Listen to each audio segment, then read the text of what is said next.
学奇才苏念是个小说迷，熬夜吐槽一本小说，一口气没提上来，瞬间失去意识。迷迷糊糊中，苏念只觉得喉咙很痛，鼻子也像是呛了水一样难受。小姐，虽然大小姐设计替了您的婚，成为太子殿下的未婚妻，您也要被迫嫁给病弱的景王，但是您也不能想不开，您也要想想夫人啊，您死了，夫人九泉之下该。苏念坐起身，扫了一眼自己的服饰以及屋内的装饰，加上床边啼哭的小丫头，瞬间明白了。苍天啊，大地啊，看了那么多古代穿越小说，这回终于轮到我了。小姑娘，我叫啥名字呀？小姐，您是丞相府的庶出二小姐江婉月呀。江婉月也不难听，就叫这个吧。那你呢？叫啥？九儿的名字还是小姐您取的。小姐您莫不是撞坏脑袋了？奴婢这就去请府医。没事没事，我现在脑袋清醒得很。我怎么觉得二小姐说话的方式和以前不一样了呢？莫不是落水时脑袋里也进了水？小姐，不好了，大小姐来看您了，人已经到后院了。看着两个丫鬟如临大敌的样子，江婉月瞬间明白过来，可能是来者不善。院子外头，江一宁正带着婢女小云，春风得意地往江婉月的房间走。大小姐，景王府的管家来了，老爷一会儿还要带着管家来后院探望二小姐，您这时候还是不要去招惹二小姐吧。若是让老爷知道是您推她下水的，倒是就是因为是我推她下水的，才要赶紧去啊，不然一会儿她告诉爹我推了她，让景王府的知道了，不管真假，我这名声都坏了。那您是要？这还不简单吗？我过去故意刺激她一下，以江婉月的性情，肯定要上来跟我拼命。一会儿爹来了，看见她在打我，就只当她是跟我换了婚事，心生不快。我再跟爹哭诉几句，她在说什么，爹都不会信了。大小姐高见，非是我聪明，是我那妹妹不成器，从小到大被我算计了这么多回，还是跟个炮仗似的，一点就着，半点都没学聪明。说话间，两人已经进了江婉月的屋子。哎呀，我的好妹妹，你还没死呢？哦，还真是命大呢，也是可惜了，我还以为能一举送你去见你娘呢。是你推我下水的？这话一出，丫鬟九儿也惊了一下。在此之前，九儿以为是二小姐自己想不开才寻短见的。妹妹说的是哪里话？不过是妹妹不甘心嫁给景王那个病秧子，自己寻了短见，怎么能诬赖到姐姐身上呢？姐姐只不过是为你寻一条出路罢了。与其嫁给景王，没几年就守了活寡，不如早点归天，早日和你那苦命的娘团聚，免得平白多受几年苦。我的好妹妹，你说是吗？我勒个去，好大一股子茶味，可想而知，原主在这个坏姐姐的拖磨下，日子一定不好过。突然耳边传来一阵阵脚步声，怕是很快就要进屋。反应灵敏的江婉月似乎想到了什么。以我看过几百部小说的经验来看，怕是原主的这个坏姐姐坑都挖好了，就等着我来跳了。姐姐，此刻你一定很希望我恼羞成怒，狠狠地给你一个耳瓜子，对吧？江婉月的话让江一鸣惊呆了，一时间没反应过来。下一秒，江婉月捂着脸大哭起来。姐姐，你想嫁给太子，你嫁就是了，为何你推妹妹下水不算，还要来打妹妹？我们可是亲姐妹啊！姐姐，我的脸好痛，你手下留情啊！不出意外，江婉月的话让刚进门的江丞相和景王府管家尽收耳底。这是怎么回事？老爷，一听这声老爷，江婉月就知道来人的身份。父亲，救救我吧！姐姐快把我打死了！你看我的脸，我知道表面上一定看不出什么，但是肯定被姐姐一巴掌扇成内伤了呀。我是不是眼花了？这还是我从小跟到大的二小姐吗？妹妹，你莫要胡说八道，姐姐是听说你落水，好心来看你，何时对你动手了？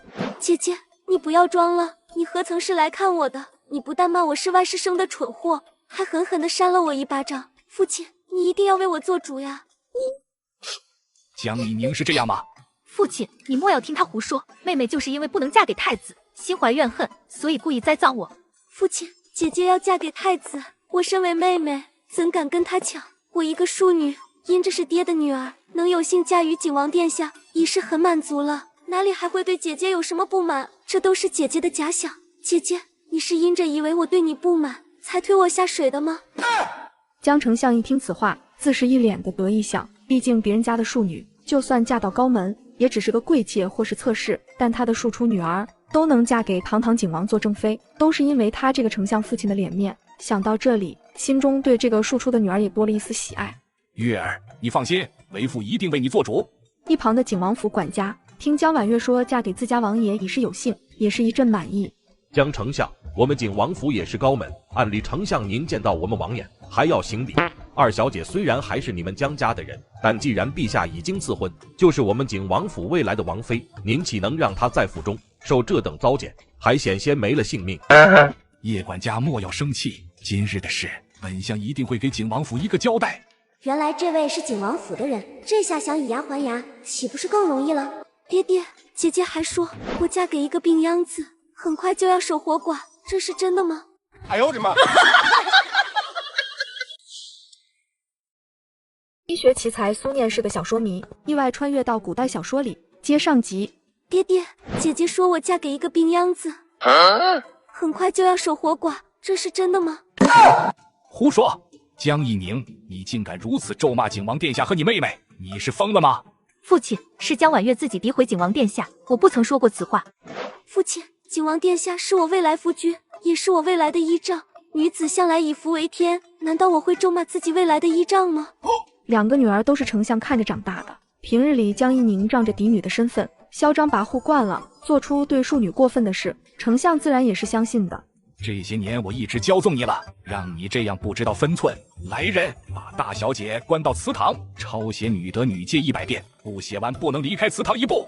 这老头虽然被我的演技给糊弄过去了，但知道嫡女想嘎了原主这个庶女，也只是关下禁闭而已，足见这个老头还是偏心嫡女的，我还得在火上再浇点油才行。父亲，女儿的人生就像一朵花一样凄凉，随便一阵大风就会凋零。此番女儿落水，险些见到故去的母亲，我能捡回这条命，撑着这口气，就是希望苍天不忍，成全我与景王殿下这段的姻缘。父亲只关了姐姐禁闭，罢了，手心手背都是肉，女儿也不忍心为难父亲，只希望日后景王府能多护我几分，也不枉我活过来这一回。二小姐这凄凄哀哀的，说的仿佛是为了我家殿下才拼命活过来一般，我若是不做点什么，仿佛有点说不过去。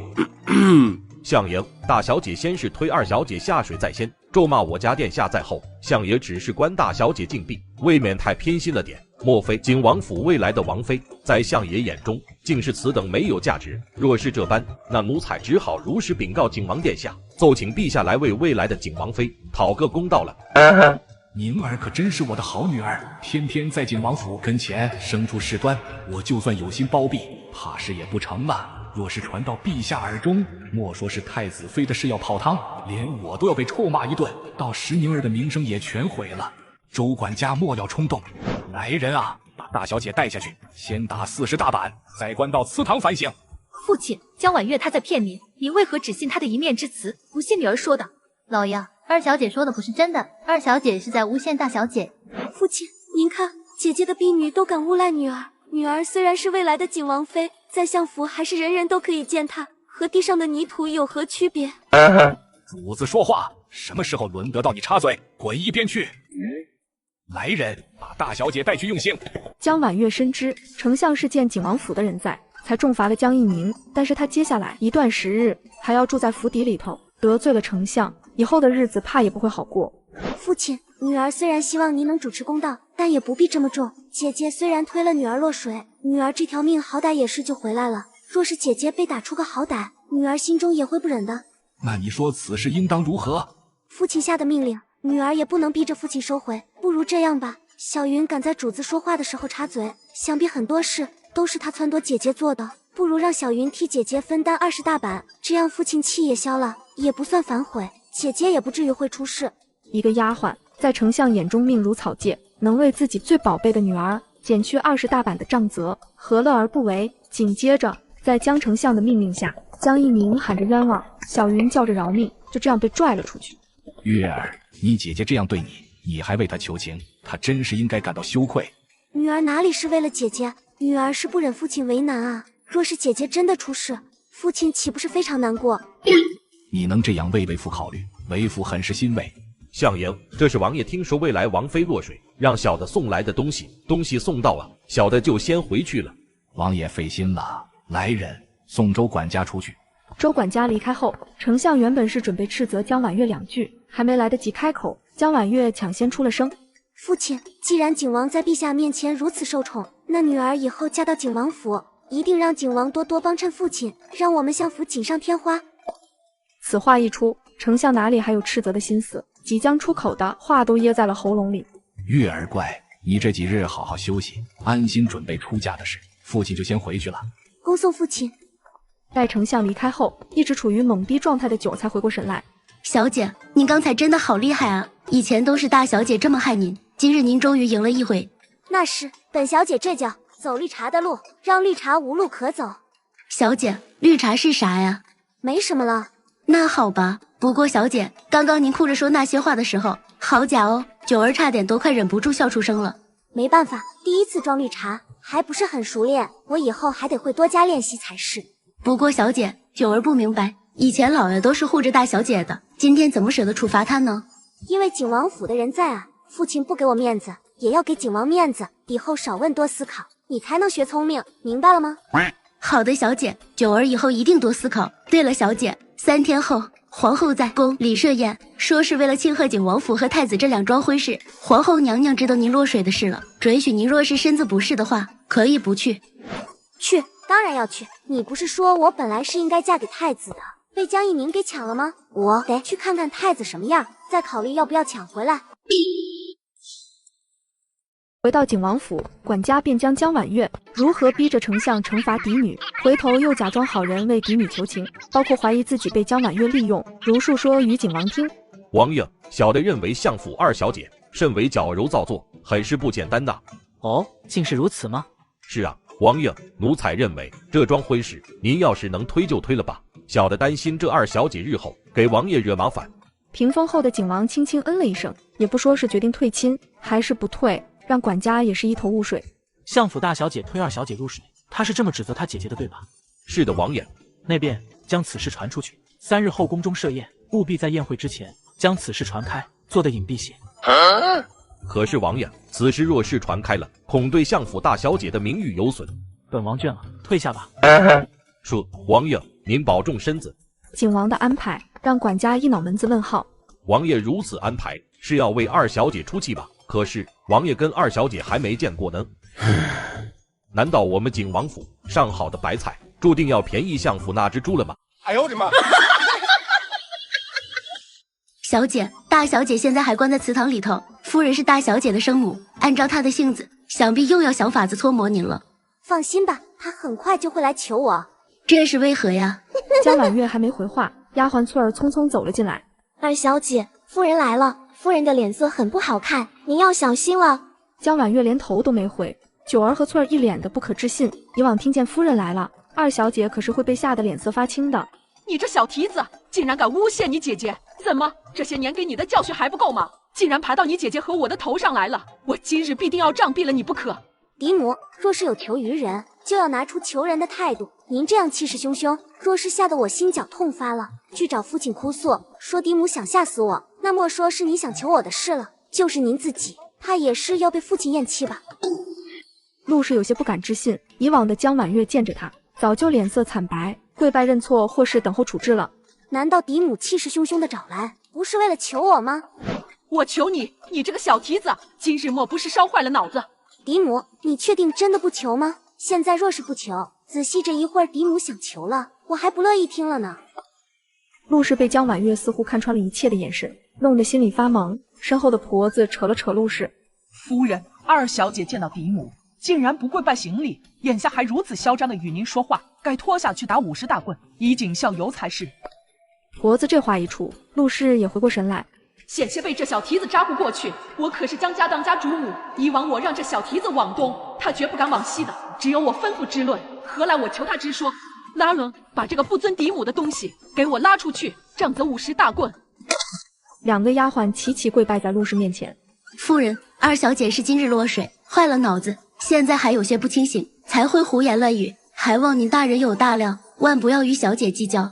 夫人，且不说小姐刚刚落水，现在身子还没好了，就算身子康健着，50大棍落在小姐身上，小姐也是会被打死的，还请夫人手下留情。江婉月一看，颇有些动容，这两个小丫头对自己当真是忠心耿耿。你们两个起来，不用求他。嫡母不是要下令打我吗？来吧。还等什么呢？给我把这个小蹄子拖出去，重打50大棍，谁也不准手下留情。对，谁都不要留情。一定要把我往死里打，知道吗？最好把我打得说不出一句话，躺在床上不能动。过几日皇后设宴，我跟姐姐都去不成了，嫡母就满意了。陆氏猛地反应过来，及时制止了侍婢们。为何止住他们？莫不是嫡母后悔了，舍不得打我了？我且看在你故去母亲的面子上，先记下这50大棍。我劝嫡母，有什么目的不妨直说，嫡母实在是没必要在这里虚张声势，毕竟我已经死过一回了，我现在什么也不怕。你口口声声说我有求于你，那你倒是说说看，我是有何事要求于你？这还不简单吗？父亲为了给景王府一个交代，罚姐姐在祠堂抄写女德女诫100遍，不抄完不能出来。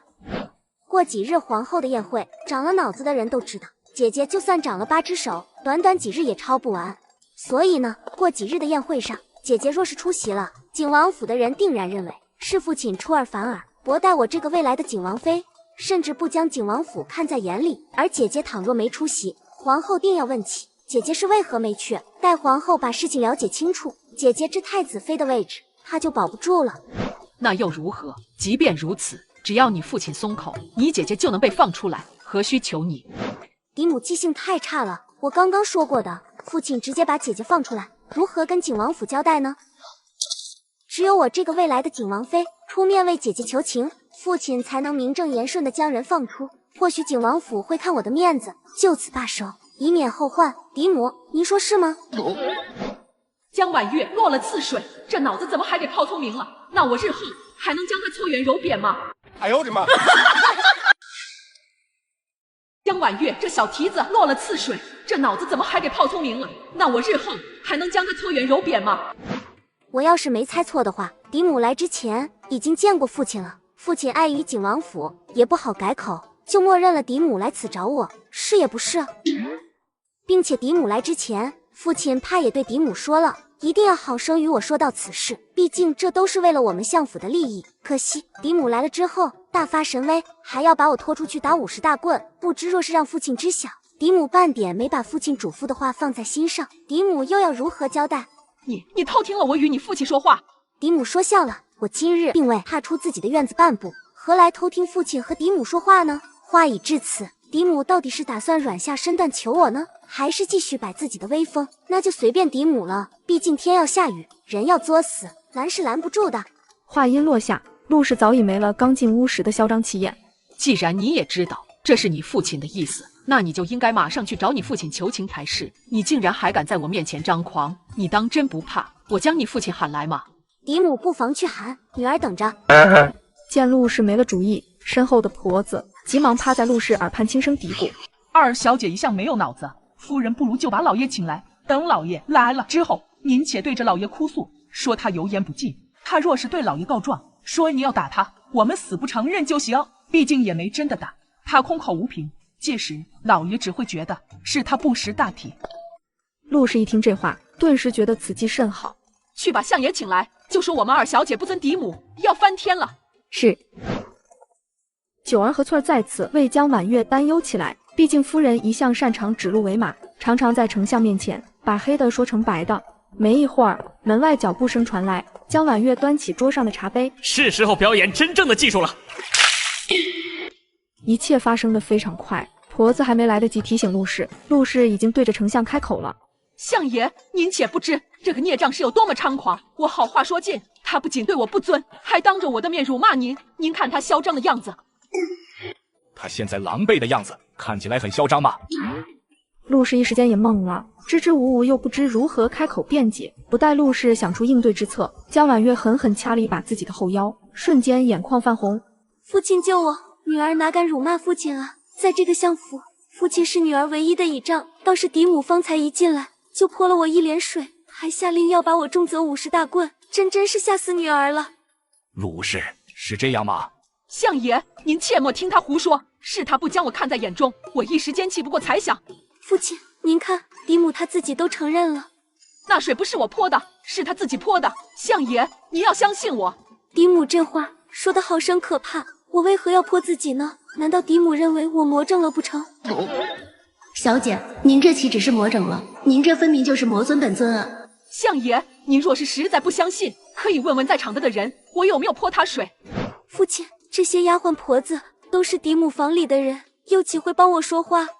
相爷，冤枉啊！真的是这个小蹄子诬陷我。相爷，您难道相信他的片面之词，不相信我说的话吗？崩溃了，我真的崩溃了！嫡母，并非是父亲不相信你的话，实在是您的话漏洞百出。您说我对您不敬，可您口口声声唤我小蹄子。虽然女儿并非您所生，可让在场的下人该如何看我？您说您不曾泼我，我又怎会傻到自己泼自己呢？丞相一听此话，也深以为然，狠狠地瞪向陆氏。你若是修不好品行，做不好当家主母，就把掌家的权限交给赵姨娘。我看她这2年比你贤淑得多。陆氏也是看清了，若是继续对峙下去，掌家权不但要便宜了他人，以后他这个主母的位置都岌岌可危。相爷，我知错了，还请相爷莫要生气。我只是因为宁儿被罚得太重，着急了些，故而想要教训教训二小姐。相爷这般一教训，我顿时觉得醍醐灌顶，日后断然不会再犯下此等大错，请相爷饶恕。陆氏知道提起江一宁，丞相必定心软，果不其然，想起自己的宝贝嫡女，丞相已是满脸心疼，一时间也没了重责陆氏的心思。起来吧，罚你今日也去祠堂抄一遍女德，再来见本相。是，我定然好好抄写，不负相爷今日教诲。月儿，今日你受委屈了，快去梳洗干净，免得着凉了。是，父亲。那相爷，宁儿她是不是可以？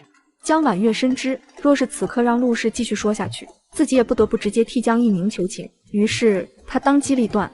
父亲，女儿头好晕啊！小姐，您没事吧？是不是落水后的风寒又起来了？岂止啊，被嫡母那杯水一泼，我觉得自己身上寒意阵阵，这病怕是更重了。父亲，女儿的头好晕啊！小姐，您没事吧？是不是落水后的风寒又起来了？岂止啊，被嫡母那杯水一泼，我觉得自己身上寒意阵阵，这病怕是更重了。陆氏瞬间绿了脸，虽然知道江婉月又在变着花样诬陷自己，恼怒的想嘎人，可是想起刚才对相爷认错，这时候也不敢为自己分辨，只好强撑着笑脸，故作关心。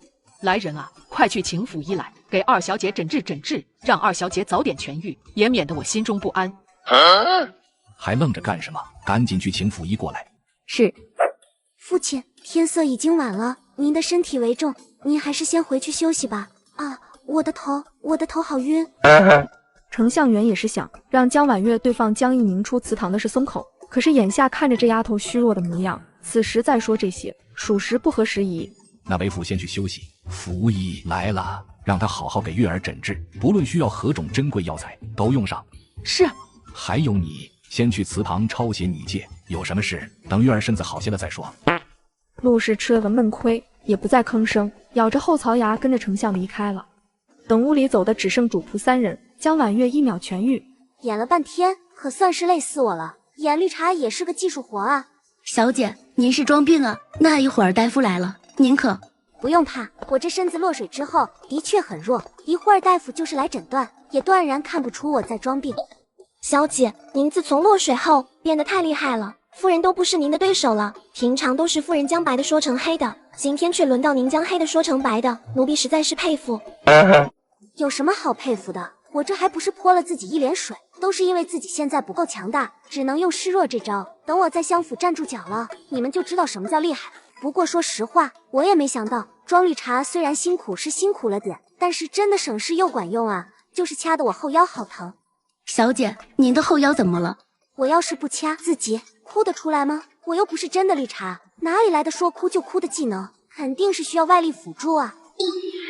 我怎么觉得二小姐如今变得好像戏精一般，而且对自己还很粗鲁？小姐，您今日跟夫人对着干，是不想大小姐去宫里参加宴会吗？咱们有银子吗？没有，我们一共也就2-3两碎银子。那不就得了？现在陆氏必须求我不可，我要是不抓紧这个机会敲他一笔，充实一下我们的腰包，岂不是辜负了这大好时机？什么？小姐，你要长夫人要银子？是啊，更准确的说，掌家全在他手里，不找他找谁？做我的势必不要这么胆小，我们才好聚众发财。小姐，冷静，有什么话我们好好说，您千万不要做出冲动找打的事。不信？好，那你们就等着吧。除了陆氏之外，这2天还会有另外一个人给我送一笔银子，要是他来得快，今夜银子就送到了。到时你们我说的准不准了？还有另外的人送银子。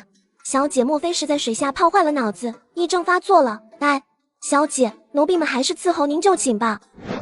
你俩记住了，深夜如果有人来找我，到时你们就说我吩咐过，除非有人来送银子，否则不要吵醒我。是。哎，我家小姐癔症看来还不轻，赶明还得请府医好好给瞧瞧才行。你说相爷在二小姐的院中发了很大的脾气，还罚了夫人去祠堂抄写彼得礼戒，消息可准确？千真万确，看来相爷对陆氏是越发不满了。姨娘您也更得相爷的心，相信假以时日，您一定能取代陆氏在这相府中的位置。莲芝，此话不能乱说，若是传出去，只会给你主子我惹麻烦。奴婢知错，奴婢断不会再多嘴。倒是这个江婉月，今日真是超出我的预料了。陆氏母女这些年没少搓磨她，我的目标也是扳倒陆氏。若是这般，我与她说不定能结成同盟。相爷今夜在赵姨娘那边歇息。莲芝，你备上礼物，随我一同去见见咱们这位二小姐，就说是探病。是。没一会儿，赵姨娘主仆二人出现在江婉月房门口，九儿和翠儿正在门外守着。赵姨娘，你们家二小姐呢？我知道她病了，特意前来探望，去通知一下。二小姐她歇息了。二小姐吩咐过，今晚除非有人来给她送银子，否则不能叫醒她。见着他们两个人一脸懵，两个小丫头也是尴尬的一批。很快，赵姨娘脸上的表情发生了变化。莲芝，回去取100两银子过来，当作是给二小姐的见面礼。是。赵姨娘没事吧？不知道啊，没听说赵姨娘最近也掉水里，脑子跟我们家小姐一样，泡坏了的消息啊。就在两个丫头万分茫然之间，灵芝就已经取了100两的银票过来。银票已经取来了，现在可以请你家小姐了吧？赵姨娘您稍等，我马上进去请小姐。小姐，赵姨娘来看您了。不见，我困着呢。小姐，您不是说有人来送银子才叫您吗？赵姨娘送银子来了。哦，银子，扶我起来。